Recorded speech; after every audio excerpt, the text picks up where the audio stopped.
Welcome back दोस्तों, मैं मयूर स्वागत करता हूं हमारे यूट्यूब चैनल मयूर इंस्टीट्यूट जोधपुर में। दोस्तों आज हम क्लास 10th मैथमेटिक्स का चैप्टर नंबर 3 बहुपद यानी पॉलिनोमियल स्टार्ट करने जा रहे हैं। दोस्तों हम class 10th 12th 9th 8th 7th BSc first year second year final year तक के सारे वीडियोस जल्द से जल्द अपलोड करने जा रहे हैं। ये वीडियोस हम आप तक पहुंचा रहे हैं, इसमें हमें आपका सपोर्ट जरूर चाहिएगा। दोस्तों अगर आपने अभी तक हमारे चैनल को सब्सक्राइब नहीं किया है तो सबसे पहले हमारे चैनल को सब्सक्राइब करें, लाइक करें तथा हमारे वीडियोस को शेयर जरूर करें ताकि आपके दोस्तों तक भी ऐसी महत्वपूर्ण जानकारियां और वीडियोस पहुंच सके। दोस्तों अब हम शुरू कर रहे हैं आज का हमारा टॉपिक बहुपद पॉलिनोमियल। तो दोस्तों बहुपद में हमें सबसे पहले जानकारी होनी चाहिए चर की, जिसको हम चर को हम क्या कहते हैं दोस्तों, वेरिएबल। तो वेरिएबल क्या होते हैं दोस्तों, ध्यान से सुनिएगा। इंग्लिश अल्फाबेट, हमारी जो अंग्रेजी वर्णमाला होती है दोस्तों, अंग्रेजी वर्णमाला कहाँ से कहाँ तक होती है आपको पता होगा।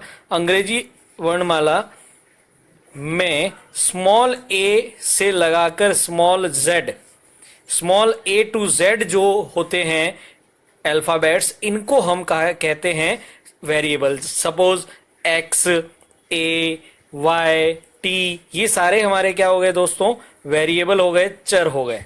ठीक है, तो आपको सबसे पहले यही मालूम होना चाहिए बहुपद के टॉपिक में कि चर यानी वेरिएबल क्या होते हैं।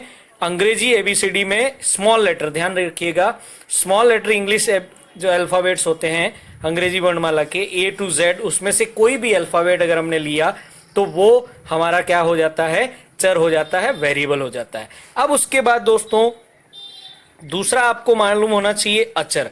अचर को हम इंग्लिश में कहते हैं कांस्टेंट। ठीक है दोस्तों, ये क्या होता है दोस्तों, देखिए अंग्रेजी अल्फाबेट को छोड़ के जो हमारे नंबर्स हैं, वर्णमाला खाली जो है हमारी गणित की, उस गणित की वर्णमाला में एक से लगाकर इनफाइनाइट तक कोई भी नंबर, इनफाइनाइट और को छोड़ के अगर कोई भी नंबर आता है तो वो हमारा क्या हो गया, कांस्टेंट हो गया, अचर। फॉर एग्जांपल जैसे मैंने ले लिया 2, 3, 9, 99, ये सारे हमारे क्या हैं दोस्तों, अचर है, कांस्टेंट। तो कांस्टेंट क्या होते हैं, गणित के कोई भी नंबर, सिंगल जो अंक होते हैं 2, 3, 4, 5, कोई भी नंबर, उसको तो हम कहते हैं अचर। और अंग्रेजी वर्णमाला के छोटे वाले अक्षर ए से जेड तक वो हमारे होते हैं चर। तो दोस्तों चर और अचर हमें पता चल गया। अब हम अगला टॉपिक लेते हैं, इसमें पद। पद को इंग्लिश में कहा जाता है दोस्तों टर्म। तो पद क्या होते हैं दोस्तों, मैं इंग्लिश के अकॉर्डिंग बोलूं तो term is the mixture of variable and non variable. Non variable बोलो या कांस्टेंट बोलो, दोनों का मतलब एक ही है दोस्तों। तो मैंने कहा कि term is the mixture of variable and non variable, यानी कि पद जो है वो चर और अचर का मिक्स रूप है, संबंध है। ठीक है, तो जैसे फॉर एग्जाम्पल मैंने लिख दिया 4x। ठीक है दोस्तों, तो देखिए इसमें 4 हमारा क्या हो गया, अचर हो गया, और x क्या हो गया, चर। तो दोनों को अगर मैंने कंबाइंड लिख दिया, एक साथ लिख दिया, तो ये मेरा क्या बन जाएगा, पद। तो ये कितने पद हो गए, दोनों मिलके एक, तो ये हो गया मेरा एक पद। तो हमने अभी तक जो सीखा उसमें मैं फिर से रिपीट कर रहा हूं दोस्तों।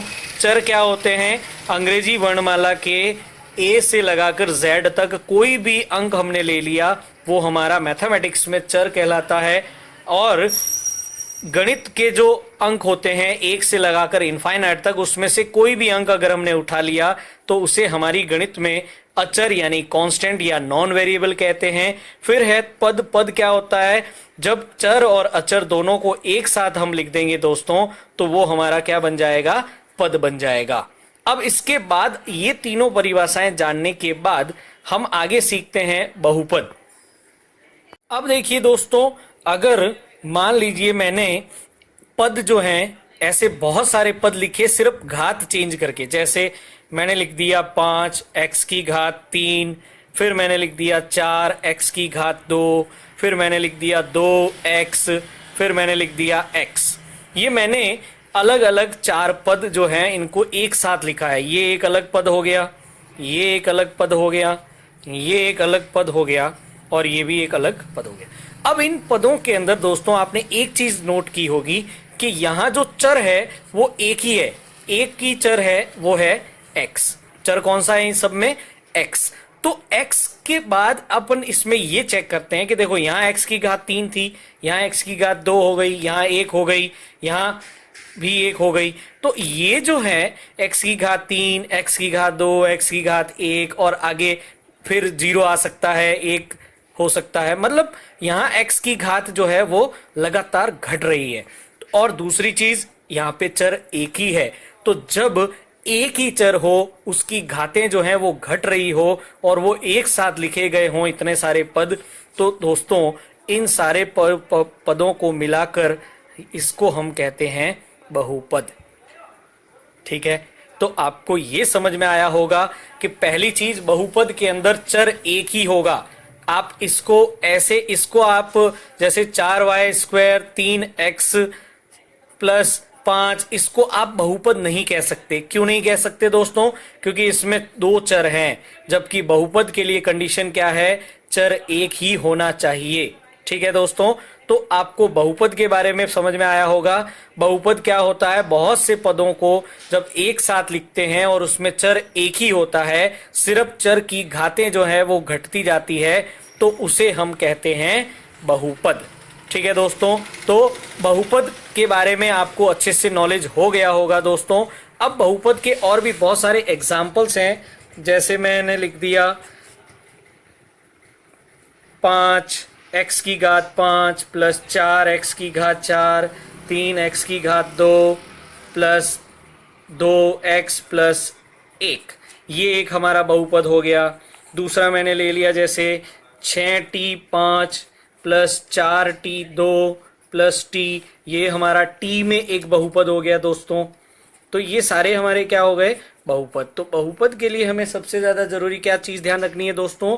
बहुपद में चर एक ही होगा, सिर्फ बहुत सारे पद एक साथ लिखे जाएंगे और उसमें चर की घातें जो हैं वो घटती जाएगी, तो इस चीज को बहुपद कहा जाता है। मैं फिर से कह रहा हूं दोस्तों, बहुपद में चर एक ही होता है, यह आपको ध्यान रखना होगा। ठीक है दोस्तों, अब हम बात करते हैं आगे बहुपद के।